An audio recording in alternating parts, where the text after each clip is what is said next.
Okay, so today we are putting a JZX100 Tour rack into the GX100 Mark II.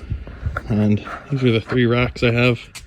I have the JZX rack, the stock GX100 rack, and then a JZS171 rack out of a Crown Athlete V. Now all these racks have very minor differences between them, but they share the same mounting points and the same length from end of rack to end of rack. So they should all be able to bolt into the car. The differences I'm concerned about it bolting in are going to be the length from here to here, because the stock GX rack is slightly shorter in that location compared to the JZX rack. And I'll just give some measurements from a similar spot to show that. So from bolt to bottom of the rubber boot there, we have 2.5. On the JZS rack, on the GX100 rack, we have about 1.7 inch. And then on the JZX rack, it is 2.75. So very minor, but still a difference that I'm hoping will be able to be taken up on the steering shaft right there, if it'll focus. I'm hoping I can slide that up and it'll all work. But this is still the GX100, the 1GFE, and the power steering lines are going to be different. So thankfully I have the JZS171 rack with all the power steering lines that I can hopefully butcher and make this work. But this car will be getting 1.5 JZ in the future, so it'll all get bolted up to that motor, hopefully with no issues. So the hydraulic lines, the feed and return on the JZS171 rack are on the side here. Same with the GX100 rack, the stock one. But the JZX100 rack has it here and then on the back here. So thankfully I bought the JZX100 lines. As you can see, the hard lines are twisted in a different orientation for the actual JZX rack. And I'm going to try and manipulate the lines a little bit to bolt up to the GX100, the 1GFE power steering pump, and then the return. So that's the plan, and we'll see how it goes. But I'm going to start by swapping all of this stuff, all the inner and outer tie rod ends and the boot, onto the JZX rack, and then we'll try and put it in the car. Before I continue on, I'll make a point of it that the JZS171 rack, the crown rack, has the progressive power steering, which is controlled by a small ECU under the dash somewhere I'm yet to find. But the GX100s don't have it. So there's no electrical connection or solenoid like the JZS171 rack has and the JZX100 rack has. All that is there's a solenoid in there that's controlled by this small, I shouldn't say ECU, it's controlled by a little box that gets a speed input, and based on speed input it sends different voltage levels to this solenoid, which at low speeds will be fully open and getting all the power steering pressure, and then at higher speeds it practically shuts it off so that the power steering isn't feeding the rack and makes it a heavier steering, which in turn makes it stable at high speeds. But the GX100 rack doesn't have that, and I'm not sure how I'm going to go about trying to wire it in. But that will probably be something I'll have to do with an aftermarket ECU with an output, a variable output. Don't mind the mess. Just switching over the tie rod ends and the boots. Figured another thing I'd mention was that there's no real ratios that you can find online, at least I couldn't find them anyways, of the steering ratios between all three of these.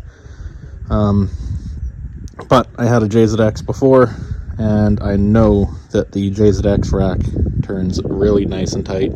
The GX100 feels like a slush box, and the JZS that I had also turned pretty nice.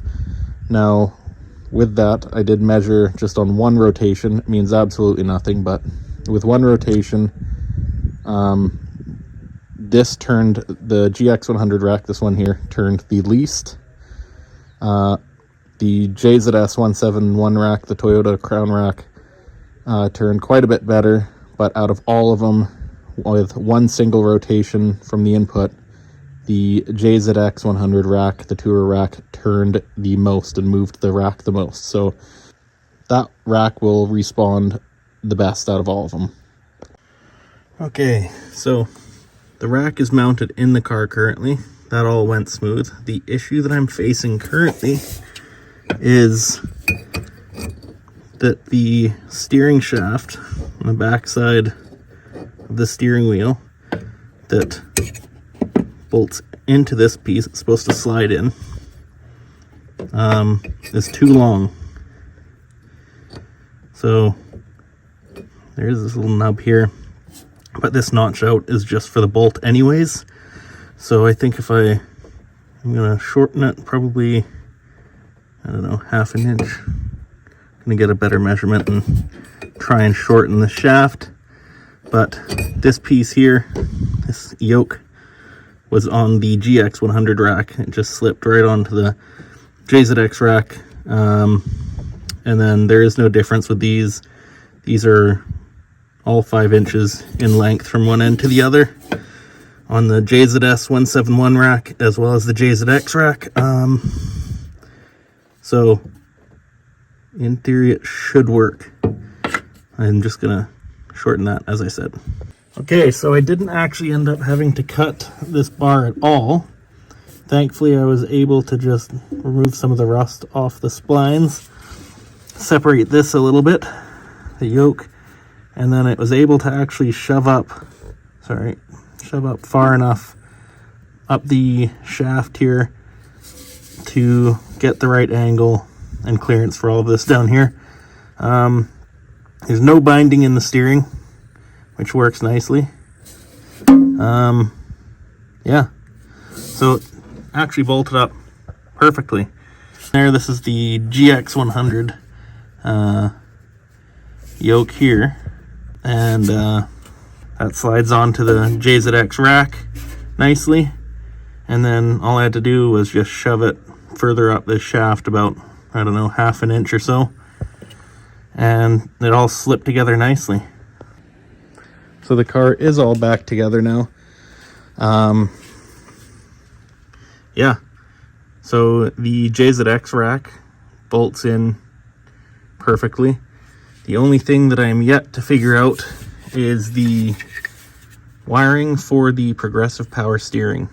But the rack itself bolted into the subframe with no issues. Same bolts and everything, same bolt holes. I put the GX100 tie rods, inners and outers, back onto the JZX rack, but that should be the same. The overall length of the rack is the exact same. So that worked fine. As I said, bolted up fine. The yoke here bolted up to the rack fine, perfectly. Just had to shove it up the shaft a little bit further. As for power steering lines, that's the feed for the pump, but the stock GX100 line that comes off the pump, the high pressure line that goes down to the high pressure line on the rack, actually bolted up fine as well. There's no issues with that. The only issue was the return back into the bottom of the reservoir here, power steering reservoir.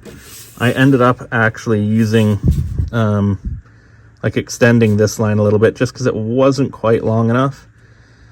And then, yeah, I had another line laying around that another hard line, sorry, that I had laying around that I was able to actually bolt into the back side of the rack, and then I just connected it to this line, which isn't perfect honestly, but I plan on changing that because this will be getting a 1.5J, and I have the JZX power steering lines that will bolt right up to that without an issue, but this is just temporary. I recommend a better solution. If you're able to even extend off of here, you can get another line or something, or even a better pipe, or even bending this into a better orientation. The steering rack is in. The steering radius, the turning radius of the car feels better. Could be delusional. I didn't really drive it recently, but definitely feels better. But the response of the steering is way better. Like I said, you won't be able to tell over video, but the steering rack feels incredible. Yeah, so it's definitely worth it. The GX100 power steering pump feels like it's struggling a little bit with pressure, but yeah, even with the progressive power steering disconnected, the power steering is just fully open and working full time, as the stock GX100 rack does. But yeah, it feels good.